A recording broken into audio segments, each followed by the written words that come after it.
E nesse começo do Jornal do Piauí, nós já vamos convidar aqui o Elivaldo Barbosa. Oi, Elivaldo.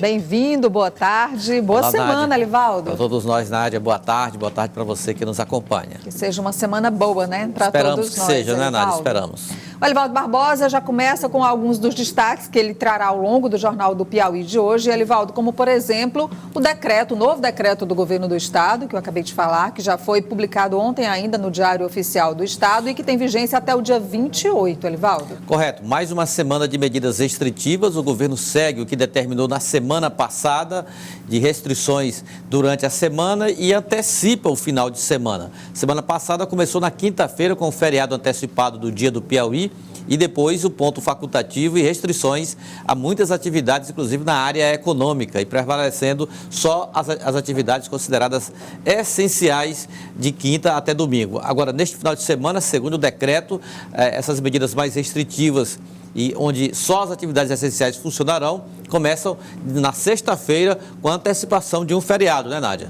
Que ainda não foi definido, já foi definido, Elivaldo? Ainda não foi definido, mas vai ser antecipado um feriado, então as medidas mais rigorosas valem para sexta, sábado e domingo, mas agora, segunda, terça, até quarta e quinta, seguem o funcionamento do comércio até às 17 horas, do shopping até às 20, tem também o toque de recolher permanecendo às 21 horas, enfim, essas medidas que têm como finalidade evitar aglomerações, proporcionar o distanciamento, que há inclusive avaliações positivas da experiência feita já no final de semana, já que essa tem sido uma tendência nacional. O governo do estado, teremos explicações daqui a pouquinho com o secretário de governo Osmar Júnior, tomou as providências de forma a possibilitar que os municípios sigam adequando providências municipais, ou em forma de decretos, ou mesmo de medidas administrativas, adequando o decreto estadual à realidade de cada município, de cada região.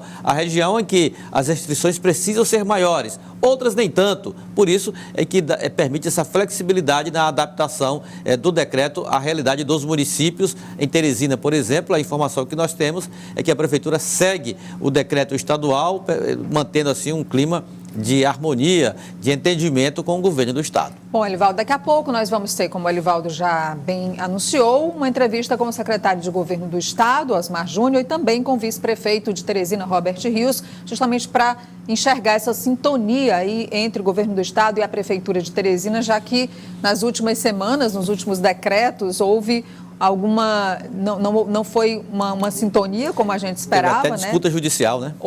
Teve que a justiça acabar decidindo, mas como a própria prefeitura já se manifestou depois de uma reunião do COI ontem, do Comitê de Operações Emergenciais, a prefeitura de Teresina deve seguir o decreto do governo do estado, que inclusive deve trazer uma alteração sobre o horário de permissão de funcionamento do comércio, até às 19 horas. Daqui a pouco nós vamos tirar essas dúvidas com o secretário Osmar Júnior, ao vivo aqui no Jornal do Piauí. Elivaldo vai trazer também para a gente como é que anda a tramitação do auxílio emergencial do governo do estado, que foi anunciado na semana, há uns 10 dias mais ou menos, pelo secretário de Fazenda, Rafael Fonteles, Elivaldo, para ajudar os donos de bares e restaurantes, mas esse auxílio precisa da aprovação dos deputados. Correto. O anúncio que ocorreu das medidas econômicas para auxiliar exatamente as restrições em alguns setores, como, por exemplo, os mais sentidos, restaurantes, bares, eventos de uma maneira geral.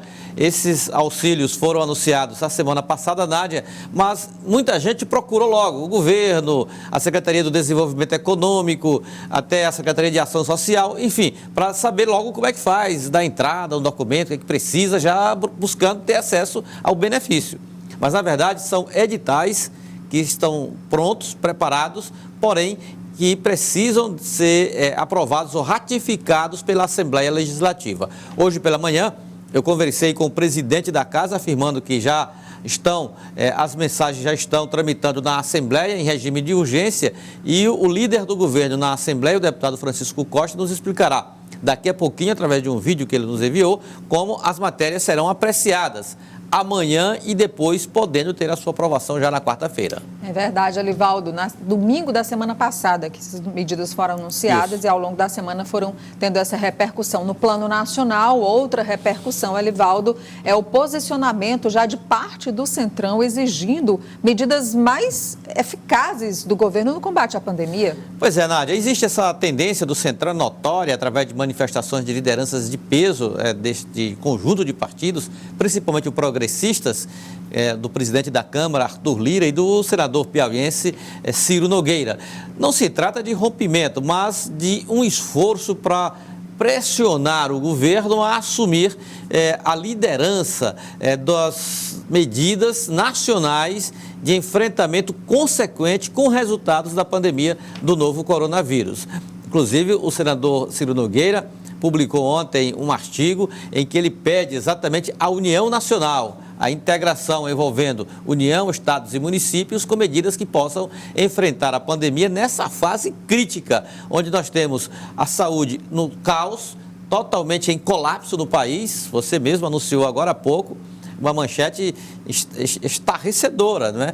Ou seja, hospitais do interior com 100% de ocupação. Então, isso é consequência da pandemia. É uma situação gravíssima que a gente admitia, no ano passado, olha, as medidas têm que ser tomadas para não congestionar o sistema de saúde, porque ele já está congestionadíssimo e a pandemia não passou. Então, é necessário que ocorra exatamente esse entendimento, esse alinhamento de ação para que realmente o poder público com a sociedade possam enfrentar de modo competitivo, digamos assim, Nádia, o novo coronavírus, né? Essa pandemia que tem causado tantos prejuízos. A gente nem imagina se pode ficar pior do que o que já está, não é, Pois é, Nádia. A gente nem imagina. E o senador Ciro Nogueira vai conversar com a gente ao vivo no Jornal do Piauí de hoje. Daqui a pouco o Alivaldo volta, mas antes eu sei que você tem um vídeo aí pra gente, Nádia, muito emocionante. Eu fiquei arrepiado, Nádia. E não poderia ser de outro lugar, da nossa invicta Oeiras, primeira capital, Nádia, uma cidade muito religiosa, enquanto no Rio de Janeiro promoveu baile funk no trem, em Oeiras, primeira capital do Piauí, fiéis foram às ruas rezar. E a gente percebe aí que há um certo distanciamento, mas foram, Nádia, nessa ação desesperadora, em busca da fé, rezar em frente ao Hospital Deolindo Couto, o hospital regional do município de Oeiras. Tem também em frente àquela praça da Igreja Matriz Nossa Senhora da Vitória. É uma espécie assim de... é um clamor religioso pela fé, botando assim o rosto próximo do solo e pedindo aos céus, pedindo aí proteção às pessoas que estão aí, ó, no hospital sendo tratadas, hospital lotado. 100% de ocupação. 100% de ocupação e pedindo aí caminho divino, a força divina para proteger essas pessoas que estão aí entre a vida e a morte, tratamento muito forte. Os profissionais da saúde que estão se dedicando dia e noite para atender os pacientes que chegam nos hospitais. É um apelo assim que é emocionante e a gente mostra aí esse vídeo que recebemos agora há pouco lá da cidade de Oeiras e agora lá, inclusive, Nádia, começando a semana, sabe? Lá a Semana Santa começa agora já é antes. Domingo de Ramos, né? Domingo de Ramos. E já foi a missa dos Passos, né? Bom Jesus dos Passos, já foi sexta-feira passada, que já seria uma grande, enorme manifestação religiosa. Infelizmente, não foi possível em razão da pandemia que vai de frente, não é? Porque uma manifestação dessa tem muita gente, aglomera bastante. Então, imagina o prejuízo que traz também uma cidade tão religiosa como Oeiras. Uma cena como essa é uma cena de partir o coração. Não, com certeza. Quando eu vi, uma cena muito chocante. Caminhar logo ali para a Débora providenciou rapidamente muito os editores. Então, a nossa solidariedade a todos que estão nessa mesma situação dos pacientes lá de Oeiras. O Hospital de Oeiras é um dos 13 hospitais do estado que não tem mais nenhum leito de UTI disponível. E é um hospital regional, que atende a uma região inteira. Os pacientes graves que chegarem no Hospital Deolindo Couto, lá em Oeiras, precisarão ser transferidos. Mas para onde? Para onde? Esse é o grande questionamento. O Alivaldo volta daqui a pouco, então. Até já, Alivaldo. Até mais.